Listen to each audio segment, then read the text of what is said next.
everybody, it's Mel. Thank you so much for joining me today for the Overlooked book tag.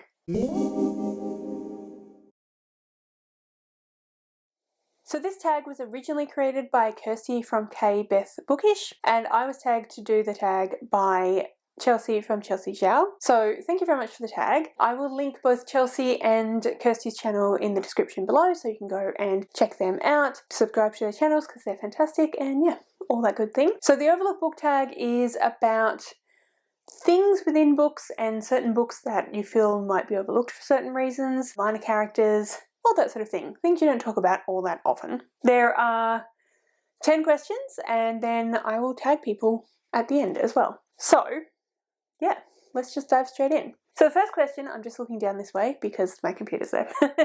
So the first question says, your favourite secondary or minor characters. So I decided to go with Nobby Nobbs and Sergeant Colin from the Discworld series, specifically from the Watch series within the overarching Discworld series. These two are minor characters in the sense that they're definitely always in the Watch books, but they are involved in the main action, they're involved in the storyline, but they never specifically move the story forward themselves. Yeah, so they're not non-playing characters, they're not NPCs, but they are minor characters.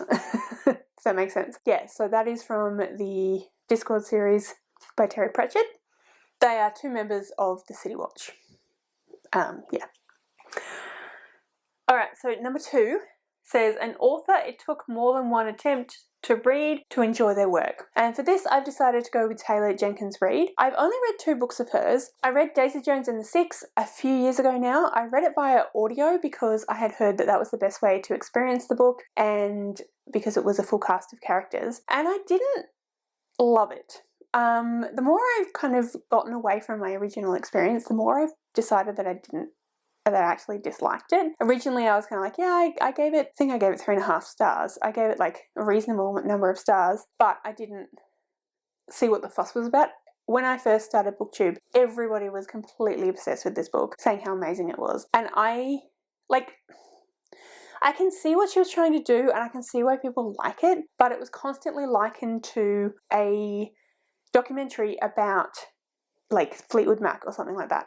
I personally would rather watch a documentary about Fleetwood Mac or read a book about Fleetwood Mac, not a made-up band. But what really got to me, and I don't know if it would have been worse or better if I'd read it physically, but what really got to me was it was just so angsty and there was so much like just gossip and people were just really whiny and it went on like it was so much longer than it needed to be. I liked the way that it was done. It was structured so that it's like interviews with different band members and different people associated with the band, and that was really interesting. And I thought that was, I can see what she was trying to do and I can see that it was reasonably well done. But listening to an audio, it felt like I was listening to a bunch of high school students on a bus just gossiping and bitching, and I just couldn't be bothered with it and I didn't like it. But then I think last year I read, what did I read? I read, sorry, I've totally blanked on the name of the book. The Seven Husbands of Evelyn Hugo. And I enjoyed that much more. So this one is following a sort of 1950s, 60s socialite in Hollywood. It follows her life and it's told through the 7 different people that she's married, that she marries throughout her life.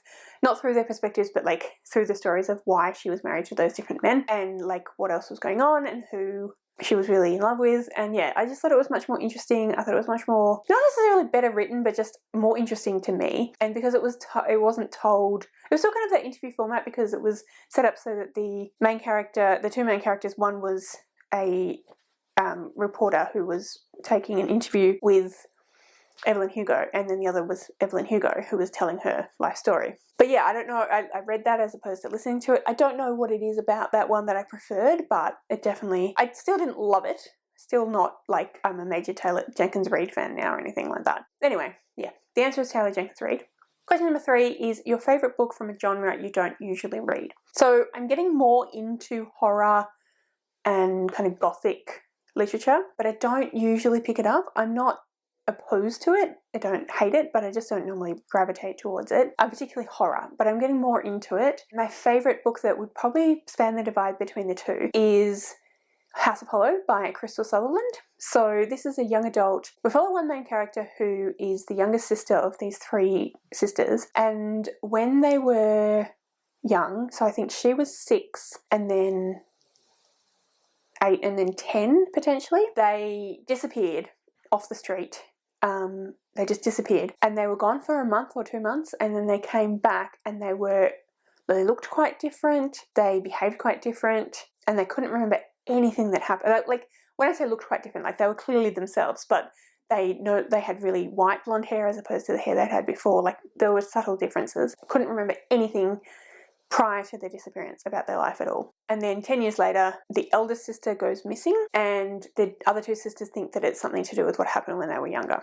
And yeah, we follow that and that mystery and finding out what happened when they were younger, and I really enjoyed it. I thought it was incredibly well written. I thought it was very atmospheric and just really a lot of fun and really interesting. So yeah, House of Hollow, kind of, yeah, like I said, kind of horror but a little bit gothic feeling as well, and definitely in the genre I don't pick up very often. Question number 4, a good book you could overlook because of the cover. So basically saying that, like, the cover's not very good, so you might not think to pick it up. I'm going to actually say a lot of the original covers of the Discworld series by Terry Pratchett are not great. I mean, they're fine, but they're supposed to be funny, I think, because it's a satirical, humorous fantasy series, and maybe they just don't age well, I'm not sure, but they're not great. So I'll put up a few different examples on the screen as I'm talking. Yeah, I think it would be quite easy to overlook. Yeah, they're dated, like they're very 80s kind of covers, so they look like old, like 70s, 80s fantasy. Not that there's anything wrong with that, obviously, but they don't work for a modern audience who are more used to foiling and pretty covers and, you know, stuff like that. Like, they actually do a good job of kind of indicating what the book might potentially contain, but they don't do a good job of, like, drawing you in and making you think that it's something you might want to look at. So the old school covers of the Discworld, I would say. So Discworld books. Question number 5 says, a subplot that was better than the main plot. I don't think that I have an answer for this. Potentially Crescent City, but I'm not sure that that makes sense in the context of the question, because the first book, House of Flame and Shadow, no, House of Earth and Blood, yes, House of Earth and Blood, the first book in Crescent City, the main storyline is essentially a murder mystery, but there's other stuff going on, machinations of political machinations, ramifications of things, and in the second book that becomes the main plot. In general, for the series, I think that's the more interesting plot line, but it becomes the main plot in the second book. Murder mystery plot was still quite interesting, so I don't know if that actually answers the question. I kind of struggled to think of what works for this question. I know that there are always like one main plot and then other kind of secondary, third, whatever plots, but I tend to read them as these are all the things that happen in the book, these are all equally important, or I only notice the main plot. I don't know. Maybe I'm just not a very observant reader. But anyway, I don't know that I have an answer, but if I did, that possibly Crescent City would be the answer. Anyway. Question number 6 says, a book you want to give a second chance. And for this one, I've decided to go with Gods of Jade and Shadow by Sylvia Moreno Garcia. I actually started this one about a week or so ago, and I was reading it for the Amazing Readathon, which is a readathon currently happening, hosted by Bree from Four Paws in a Book. The idea is that you get prompts dropped every few days and you read books for those prompts. And I don't think I was in a mood, I think I was in a little bit of a I didn't want to read at the time mood. It just wasn't capturing my attention very well. So I put it down. I moved on to a different book which was shorter so I could get that prompt done. So I definitely think that I definitely want to pick it up. I definitely think I'll enjoy it because I really have enjoyed the other 2 books that I've read of Sylvia Moreno Garcia's, and I'm really interested to read more of her work. And I think this will be amazing, but I just wasn't feeling it at the time, so definitely want to give that another chance. Question number 7 says, a book that you were not interested in at all, but have been influenced by others to now have it on your TBR. Again, I have a book picked out for this, but I'm not sure if it really entirely fits because... Okay, so the book is An Education in Malice by S.T. Gibson, and it sounds absolutely amazing. It sounds like a book that I'd really, really enjoy. And I wouldn't necessarily... I think it's more the author. So the first book that I've heard about that they wrote, I don't know if it's their first book or not, was A Dowry of Blood. And I don't have any particular interest in reading that book, although I've heard really good things about it. I've also heard really bad things about it. But yeah, I'm not really interested in reading that book.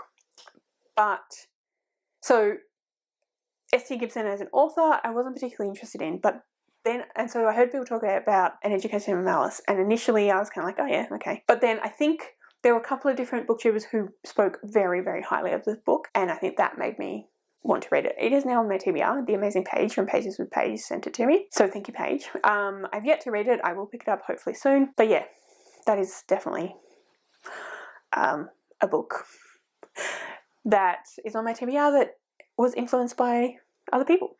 Question number 8 is a small moment or character in a book that stole the show and sticks with you. I did write something down, but I think that I have changed my mind. So I wrote down Lahaba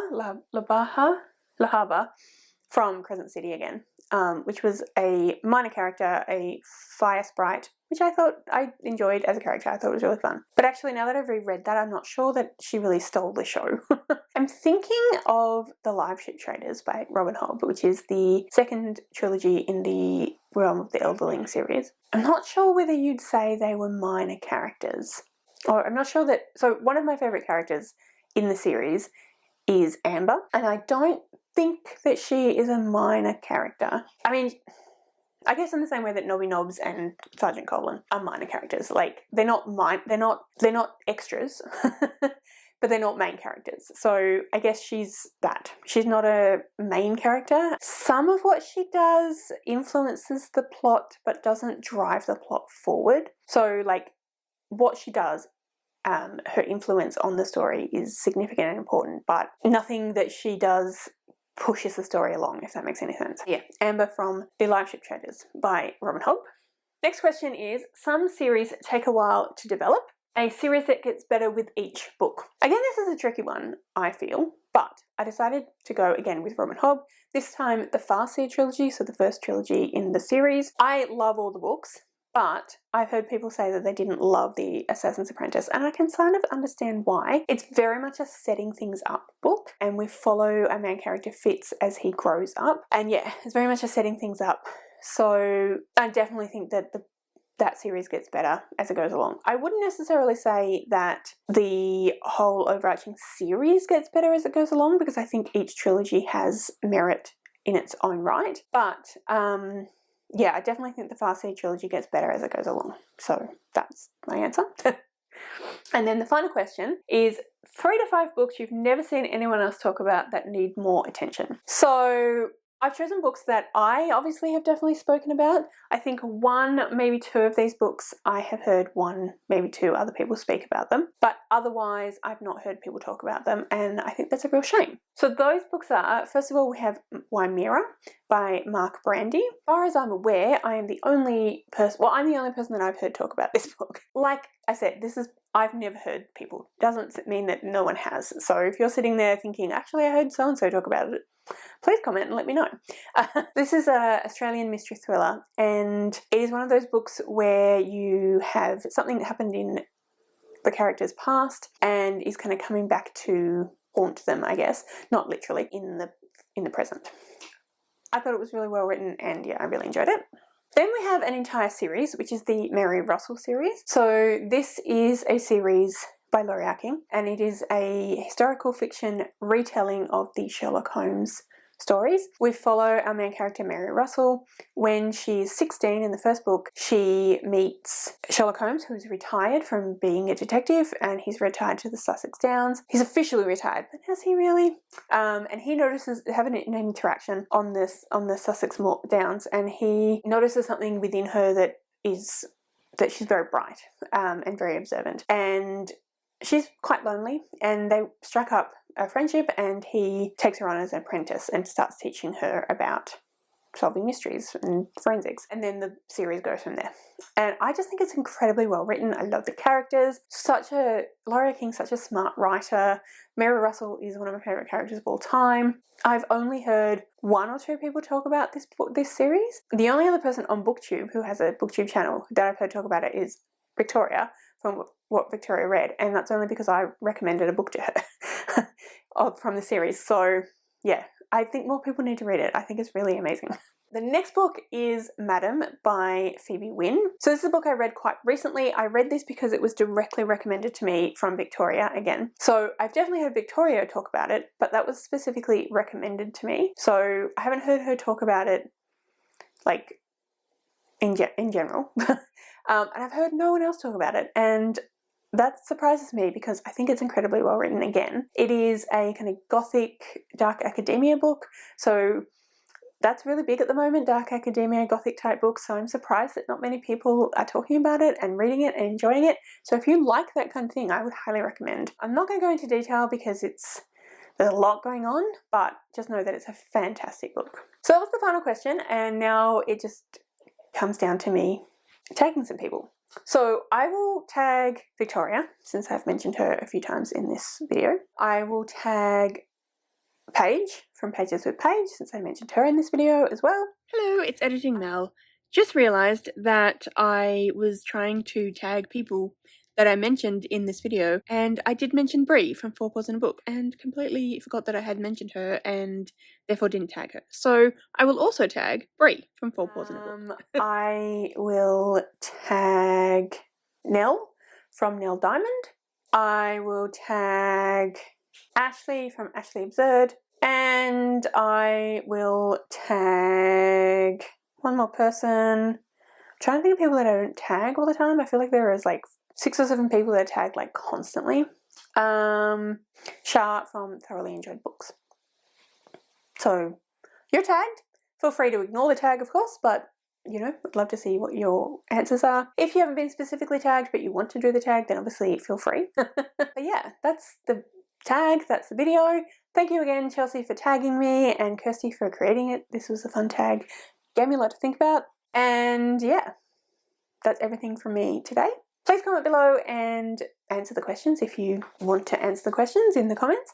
Let me know 1 or 2 books that you think are severely underhyped that need to be more hyped. If you'd like to leave me a comment but you don't know what, then leave me the like frustrated emoji face, because you know it's frustrating that more people aren't talking about some of these books. All of my social media details are listed in the description below, so if you'd like to go and follow me on any of those other platforms, please feel free to do so. Thank you so much for joining me today. I really hope you enjoyed this video. If you did, I would absolutely love it if you would subscribe to my channel and give this video a thumbs up. And yeah, like I said, thank you so much for joining me today. I really hope you enjoyed this video, and I'll see you next time.